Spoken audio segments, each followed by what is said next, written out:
Sed bienvenidos y bienvenidas una vez más aquí a vuestro canal, Cuentos Inmortales TV. Hoy estamos aquí para presentar la quinta entrega de Cuentos para escuchar en el bus. Como bien sabéis, ya tenéis subida 4 entregas de 4 grandes autores. Y hoy os traigo un relato titulado El velo negro y escrito por el escritor inglés Charles Dickens, un escritor súper prolífico en novelas. Grandes novelas ha escrito Charles Dickens, como por ejemplo Oliver Twist o David Copperfield, que para mí es la que más me gustó, David Copperfield. Y un sinfín más que os voy a contar. Bueno, cuento de Navidad, ya conocéis. Pero el relato que nos ocupa hoy es El velo negro. Y el velo negro trata de un joven cirujano el cual recibe una visita de una mujer misteriosa que le pide una cosa. Y esa cosa que le pide sumerge a nuestro cirujano en un mar de dudas. En definitiva, es un cuento lleno de misterio y de suspense que hiela la sangre al más valiente. ¿Os atrevéis con él? ¡Wow! Pues entonces vamos a escucharlo. Sin más dilación, comencemos.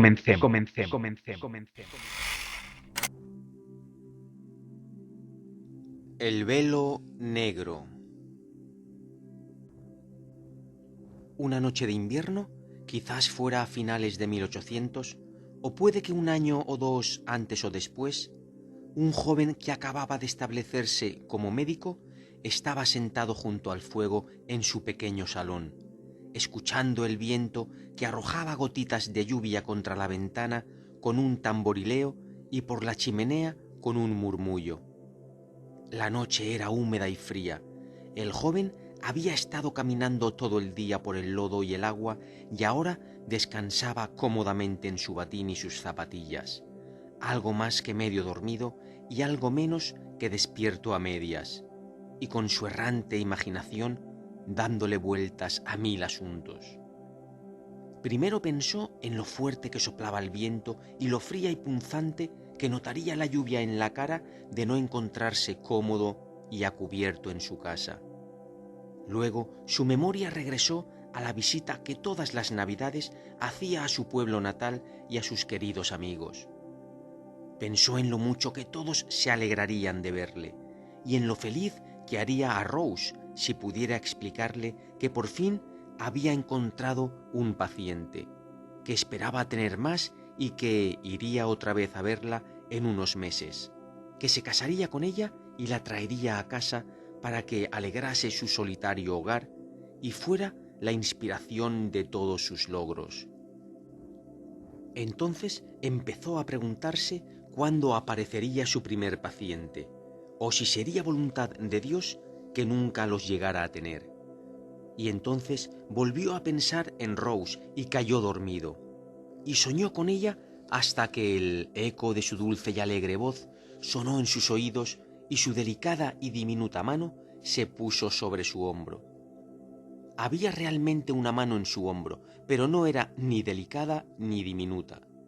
Su propietario era un muchacho corpulento y con una cabeza redonda que a cambio de una paga de 1 chelín por semana y sustento, recibía permiso de la parroquia para llevar medicinas y mensajes.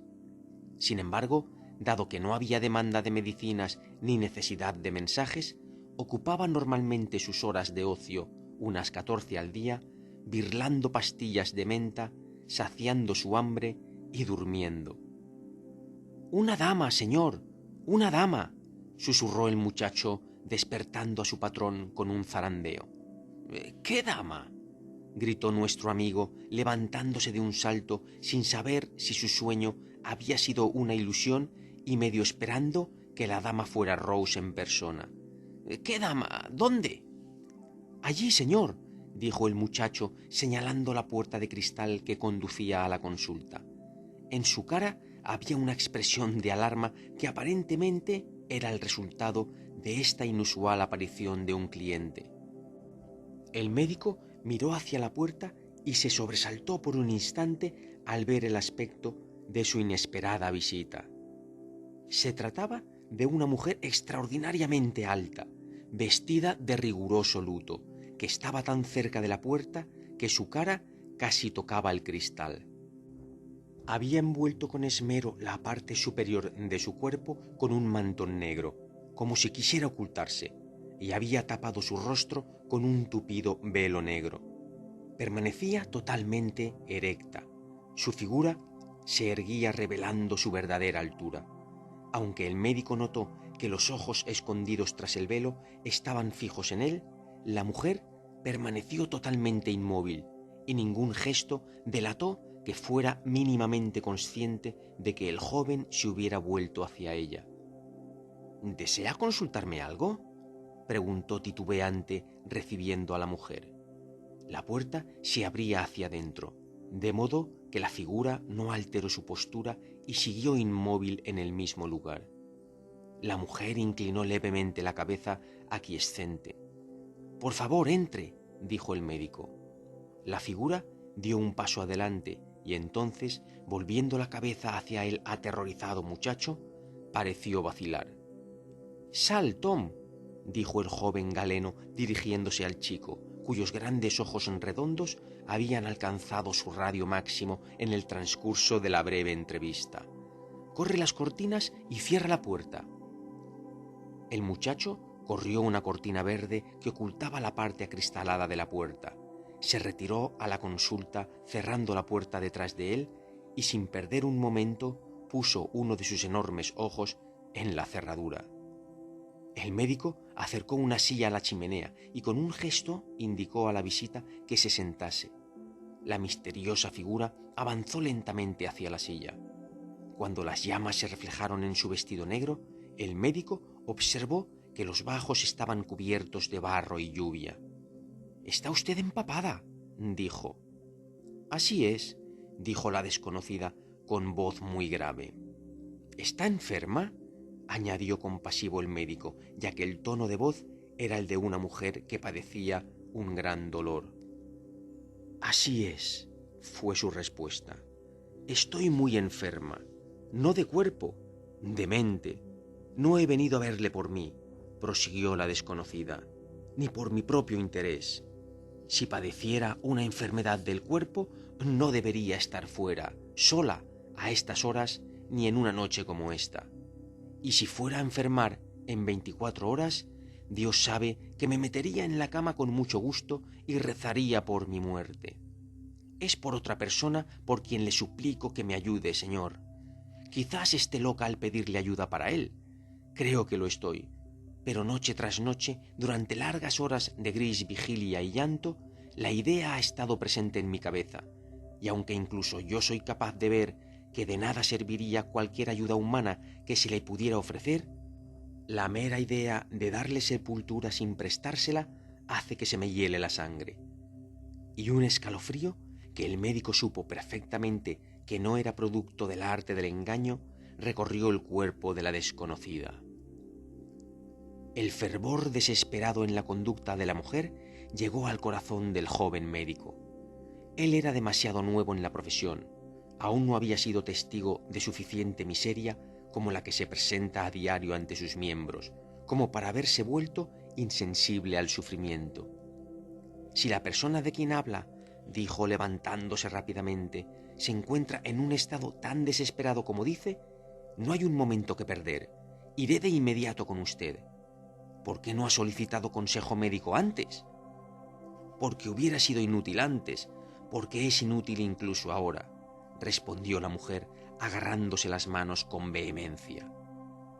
Por un instante, el médico miró fijamente el velo negro, como para tratar de adivinar la expresión en los rasgos que se ocultaban tras él.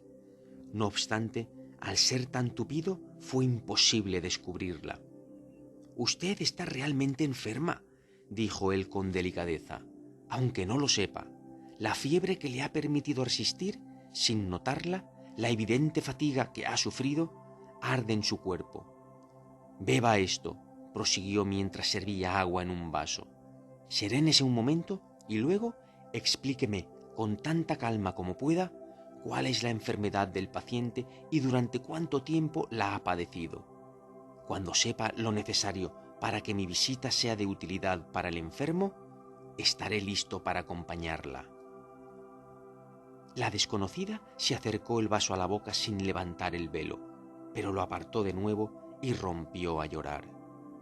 Sé, dijo ella, sollozando ruidosamente, que lo que le estoy diciendo parecen desvaríos febriles. Ya me lo han dicho antes, y menos amablemente que usted. No soy joven, y dicen que cuando la vida se acerca a su fin, la última porción, que al parecer no tiene valor para los que nos rodean, es más cara para quien la posee que todos los años transcurridos, a pesar de que conectan con los recuerdos de viejos amigos ya muertos, y jóvenes amigos, niños quizás, que se han distanciado y la han olvidado a una completamente, como si ellos también hubieran muerto. Mi vida no puede durar muchos años más, y por esta razón la debería considerar preciosa. Pero me desembarazaría de ella sin un momento de duda, con alegría incluso, con felicidad, si lo que le digo ahora fuera falso o imaginario. Mañana por la mañana, el hombre de quien le hablo estará, lo sé, si bien de buen grado me gustaría pensar de otro modo, estará, digo, fuera del alcance de toda ayuda humana. Y sin embargo, esta noche, a pesar de hallarse en peligro de muerte, usted no debe verle, ni puede atenderle. No deseo aumentar su angustia, dijo el médico tras una breve pausa, haciendo cualquier comentario sobre lo que usted acaba de decir, ni quiero parecerle deseoso de investigar un tema que usted se muestra tan ansiosa por ocultar. Pero se da una contradicción en su explicación que no encaja con las leyes de la probabilidad. Esta persona está muriendo esta noche y aún así no puedo verle cuando mi ayuda podría ser de utilidad. Usted se da cuenta de que será inútil mañana y sin embargo insiste en que le vea entonces. Si en realidad le quisiera tanto como sus palabras y gestos indican, ¿por qué no intentar salvar su vida sin demora antes de que el avance de la enfermedad lo haga impracticable? «Que Dios me ayude», exclamó la mujer sollozando amargamente. «¿Cómo hacer que los desconocidos crean lo que incluso a mí me parece increíble?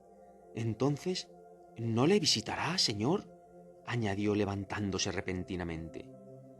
«No he dicho que declinara verle», respondió el médico, «pero le advierto que si insiste en esta dilación y el individuo fallece, pesará sobre sus hombros una tremenda responsabilidad». «La responsabilidad recaerá con firmeza en algún lugar», replicó la desconocida amargamente. «Cualquier responsabilidad que pese sobre mis hombros, me alegraré de aceptarla y dar cuenta de ella. Puesto que no se me atribuirá a mí ninguna al acceder a su solicitud», prosiguió el cirujano, «veré al paciente mañana si me da la dirección. ¿A qué hora podré visitarle?». «A las 9», respondió la desconocida. «Deberá disculpar mi insistencia al hacerle estas preguntas», dijo el médico, «pero ¿se encuentra él a su cargo?». «No», fue la réplica. «Entonces, si le diera instrucciones para su cura durante la noche, ¿usted no podría atenderle?». La mujer lloró amargamente al responder. «No podría». Al ver que tenía pocas posibilidades de obtener más información, prolongando la entrevista y ansioso por no herir los sentimientos de la mujer, sentimientos que ella había reprimido con gran esfuerzo y ahora eran incontenibles e insoportables de presenciar, el médico repitió su promesa de acudir a la cita a la hora indicada. La señora, después de darle una dirección en una zona perdida de Walworth, salió de la casa tan misteriosamente como había entrado. Se entiende perfectamente que una visita tan extraordinaria causase considerable impresión en el joven médico y que éste llegase a especular mucho e inútilmente sobre las posibles circunstancias del caso. Al igual que la mayoría, había oído y leído a menudo sobre casos singulares en que una persona presentía la muerte un día o incluso un minuto concreto y luego ésta se producía. Hubo un momento en que se sintió inclinado a pensar que quizás este fuera un caso de esos, pero luego se le ocurrió que todas las anécdotas similares que había oído se referían a personas que habían presentido su propia defunción. Esta mujer, sin embargo, hablaba de otra persona, de un hombre, y no era posible suponer que un mero sueño o delirio fantástico la llevara a hablar de su cercano final con tan terrible certeza como la que había expresado. ¿No podría ser acaso que el hombre fuera a ser asesinado por la mañana y que la mujer, originalmente parte implicada y obligada por juramento a guardar silencio, hubiera cedido y, a pesar de ser incapaz de impedir la atrocidad contra la víctima, hubiera decidido impedir la muerte, si fuera posible, proporcionando la ayuda médica oportuna? La idea de que algo así pudiera ocurrir a menos de 2 millas de la metrópolis parecía demasiado descabellada y absurda para ser contemplada ni un instante. Luego regresó a su primera impresión de que el intelecto de la mujer estaba trastornado, y viendo que era el único modo de resolver la situación con cierto grado de satisfacción, decidió obstinadamente que estaba loca. No obstante, ciertas dudas acerca de este último punto lo invadieron y volvieron una y otra vez durante el curso de la larga noche en blanco, durante la cual, a pesar de todos sus esfuerzos por lo contrario, fue incapaz de apartar el velo negro de su inquieta imaginación. La zona más alejada de Walworth, la que está a mayor distancia del centro de Londres, es un lugar descuidado y miserable incluso hoy en día. Pero hace 35 años la mayor parte era poco más que un páramo deprimente, habitado por unas pocas personas de carácter dudoso y dispersas por el terreno, cuya pobreza les impedía vivir en un vecindario mejor, o bien sus actividades o estilo de vida hacían deseable su soledad. Muchas de las casas que han brotado por todas partes no fueron construidas hasta varios años después, y la gran mayoría de aquellas que había diseminadas a intervalos irregulares tenían una apariencia desagradable y mísera. El aspecto del lugar por el que pasó aquella mañana no estaba calculado para levantar el ánimo del joven médico ni para disipar ninguna sensación de ansiedad o depresión que hubiera despertado la singular visita que estaba a punto de hacer.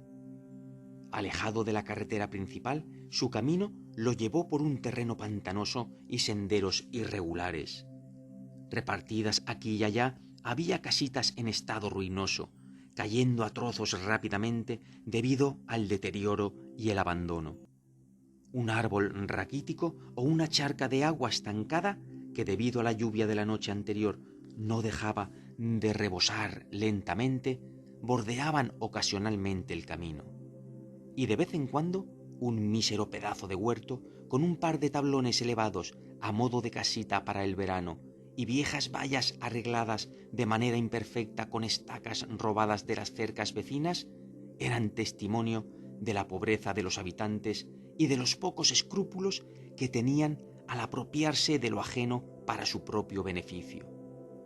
Ocasionalmente, una mujer de aspecto mugriento aparecía en la puerta de su sucia casa para vaciar el contenido de un utensilio de cocina en la cloaca de delante, o para llamar a gritos a una desaliñada chiquilla que había logrado avanzar tambaleándose unas cuantas yardas desde la puerta, cargando con un bebé cetrino casi tan grande como ella.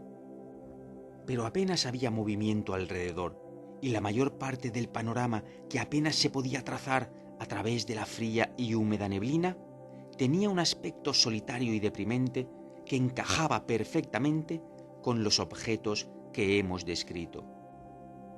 Tras caminar pesadamente por el lodo y el fango, indagando para hallar el lugar a donde había sido ordenado que fuera, y tras recibir muchas respuestas contradictorias y poco satisfactorias, el joven llegó finalmente ante la casa que le habían señalado como su meta. Era un edificio pequeño y bajo, con solo un piso encima de la planta baja, con un exterior incluso más sombrío y menos prometedor que ninguno de los que había visto al pasar. En el piso de arriba, una vieja cortina amarilla estaba corrida y las contraventanas de la sala estaban ajustadas, aunque no cerradas. La casa estaba aislada de las demás y al estar ubicada en ángulo en un camino estrecho, no era posible ver desde ella otras moradas. Si explicamos que el médico dudó y avanzó varios pasos, pasando de largo junto a la casa antes de atreverse a levantar la aldaba, no lo hacemos por hacer sonreír al más atrevido de los lectores. En aquella época, la policía de Londres era muy diferente. El aislamiento de los suburbios, cuando la furia constructora y el avance de las mejoras aún no había empezado a conectarlos con el centro de la ciudad y sus alrededores, convertía a muchos de esos lugares, y este en concreto, en un área frecuentada por los peores y más depravados personajes. Incluso las calles en los lugares más alegres de Londres estaban entonces imperfectamente iluminadas. Sitios como el presente se dejaban a la merced de la luna y las estrellas. Las posibilidades de detectar personas desesperadas o de seguirles el rastro hasta sus guaridas eran pocas. Sus delitos eran, por tanto, más atrevidos, porque su experiencia cotidiana les hacía más conscientes de saberse a salvo. Como factor adicional, hay que recordar que el joven había pasado un tiempo en los hospitales públicos de la metrópolis, y aunque ni Burke ni Bishop habían alcanzado horrible fama por aquel entonces, su propia observación le habría señalado lo fácilmente que se podrían cometer las atrocidades que llevaban el nombre del primero. Sea como fuere, y sin importar qué tipo de reflexión fuera el motivo de su vacilación, vaciló, pero al ser un joven de espíritu fuerte y gran valentía personal, solo fue un instante. Volvió sobre sus pasos y llamó con delicadeza a la puerta. De inmediato se oyó un leve susurro, como si una persona estuviera conversando furtivamente con otra que se encontrara en el rellano del piso de arriba. A ello le siguió el ruido de un par de botas pesadas sobre el suelo de madera. Alguien soltó la cadenilla de la puerta, que se abrió, y ante él se presentó un hombre alto y poco agraciado, con pelo negro y una cara, como más tarde diría a menudo el médico, tan pálida y ojerosa como el rostro de cualquiera de los muertos que hubiera visto. «Pase, señor», dijo en voz baja. El médico entró y el hombre, después de echar la cadenilla de nuevo, lo condujo a una sala pequeña en la parte de atrás, al fondo del pasillo. «¿He llegado a tiempo?» «Demasiado pronto», respondió el hombre. El médico se dio la vuelta rápidamente con un gesto de estupefacción y sin poder reprimir una expresión de alarma. «Si es tan amable de pasar aquí, señor», dijo el hombre, que había notado evidentemente la reacción. «Si pasa aquí, señor, no tendrá que esperar más de 5 minutos, se lo aseguro». El médico entró de inmediato en el salón. El hombre cerró la puerta y lo dejó solo. Hacía un poco de frío en la habitación. En ella no había más que 2 sillas de pino y una mesa del mismo material. En la chimenea sin guardafuegos ardía un puñado de leña. El fuego no proporcionaba demasiado confort. Como mucho, lograba atenuar la humedad y el vaho invadía las paredes revelando largos rastros como de babosa. La ventana, rota y reparada en diversos sitios, daba a un pequeño terreno vallado casi cubierto de agua. No se oía nada ni dentro ni fuera de la casa. El joven médico se sentó junto al fuego a esperar el resultado de su primera visita profesional.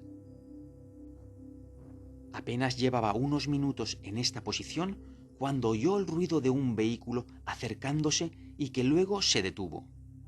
La puerta de la entrada se abrió. A continuación, oyó una conversación en voz baja acompañada por un arrastrar de pies a lo largo del pasillo, que luego subieron las escaleras, como si 2 o más hombres llevaran un cuerpo pesado a la habitación de arriba.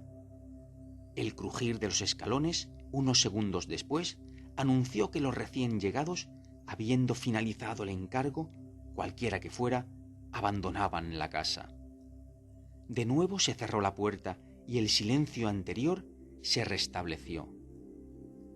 Pasaron otros 5 minutos y cuando el médico ya había decidido explorar la casa en busca de alguien a quien dar a conocer su cometido, se abrió la puerta del salón y apareció la visita de la noche anterior, vestida de la misma manera y el velo cubriéndole el rostro. La mujer le indicó con un gesto que se acercara. La singular altura de su cuerpo y el hecho de no pronunciar una palabra hizo que al médico le pasara brevemente por la cabeza la idea de que quizás se tratara de un hombre vestido de mujer.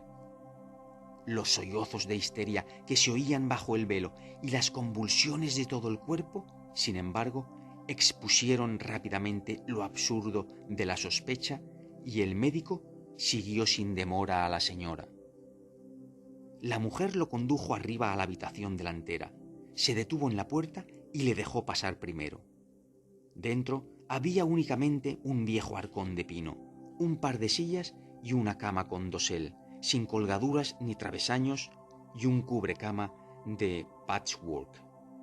La tenue luz que dejaba pasar la cortina que había visto desde fuera daba poca definición a los objetos de la habitación y proporcionaba a todo un tono tan uniforme que al principio no percibió el objeto que luego captaron sus ojos cuando la mujer pasó por su lado desesperadamente y se arrojó de rodillas junto a la cama.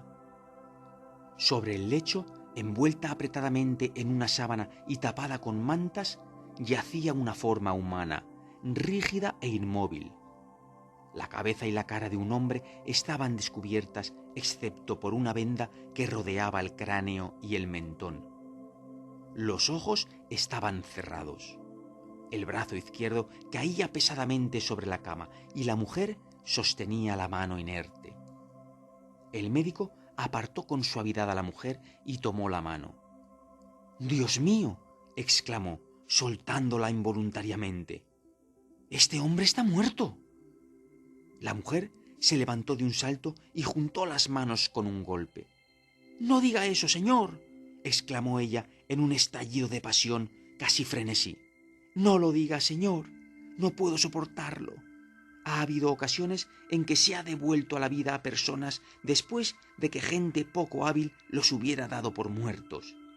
Y han muerto personas que podrían haber sido reavivadas si se hubiera recurrido a los medios adecuados. No le deje ahí tirado, señor, sin hacer un solo esfuerzo por salvarle. En este mismo instante la vida debe de estar saliendo de él. Inténtelo, señor, por Dios». Y mientras hablaba, rozó apresuradamente primero la frente y luego el pecho del cuerpo sin vida que tenía delante.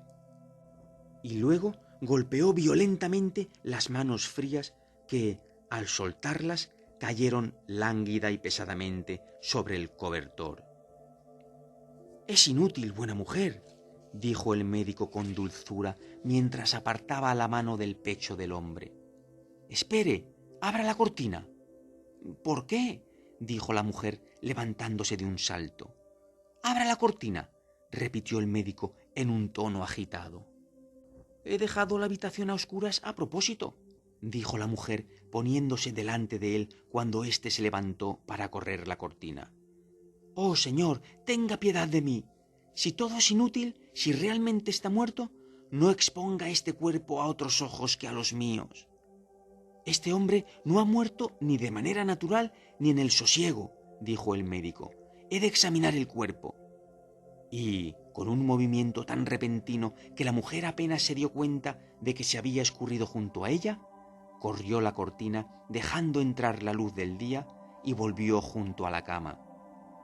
«Ha habido violencia», dijo señalando el cuerpo y mirando intensamente la cara que por primera vez ya no estaba cubierta por el velo. En medio de la excitación previa, la mujer había arrojado el sombrero y el velo y ahora tenía los ojos fijos en el médico.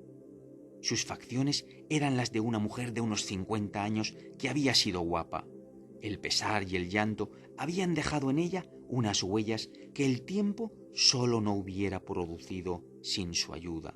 Su rostro estaba terriblemente pálido, el labio se le torcía por un tic nervioso y había un fuego poco natural en sus ojos que mostraba claramente que sus fuerzas, tanto de cuerpo como de mente, estaban prácticamente sepultadas bajo la acumulación de tanto sufrimiento.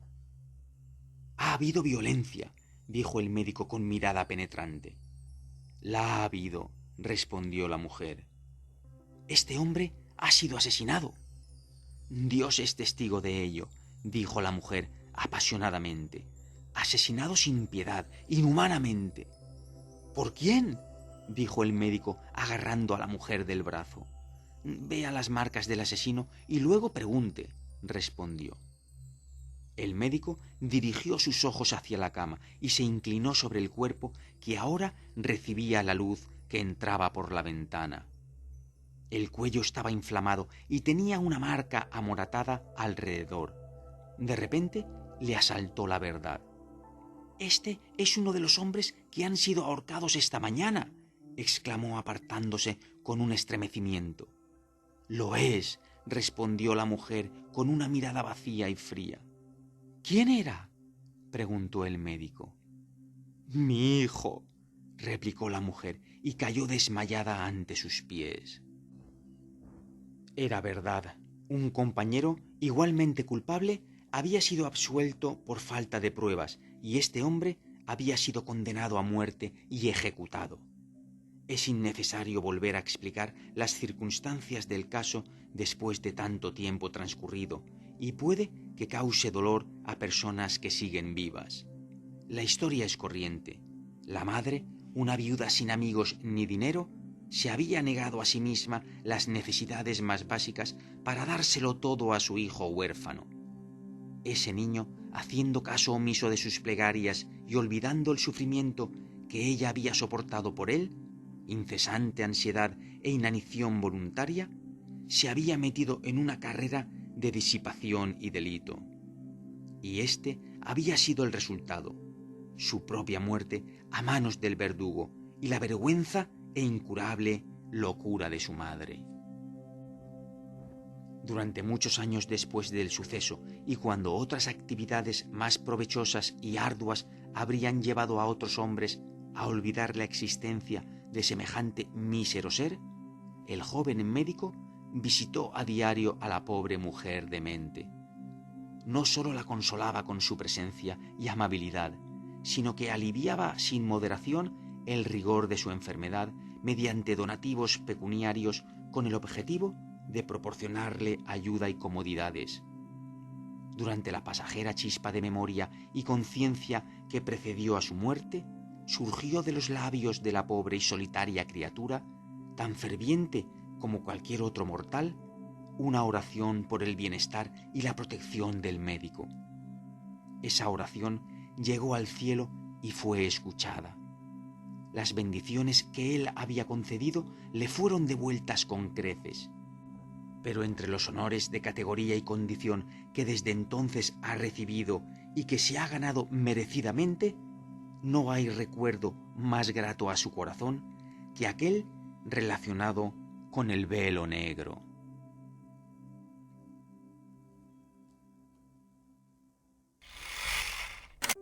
Bueno, y aquí acaba esta quinta entrega de Cuentos para escuchar en el bus. Y bien, ¿qué os ha parecido? ¿Cuál de las 5 entregas os ha gustado más hasta el momento?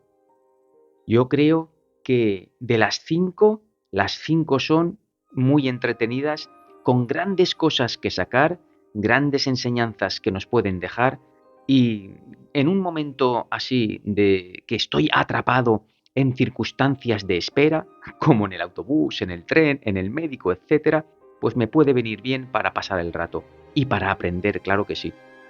Bueno, como siempre os digo, muchísimas gracias, muy agradecido de corazón a todos los que estáis siempre ahí. Os mando un abrazo de luz, un beso súper gigante y esperarme porque la sexta entrega es inminente. ¡Chao!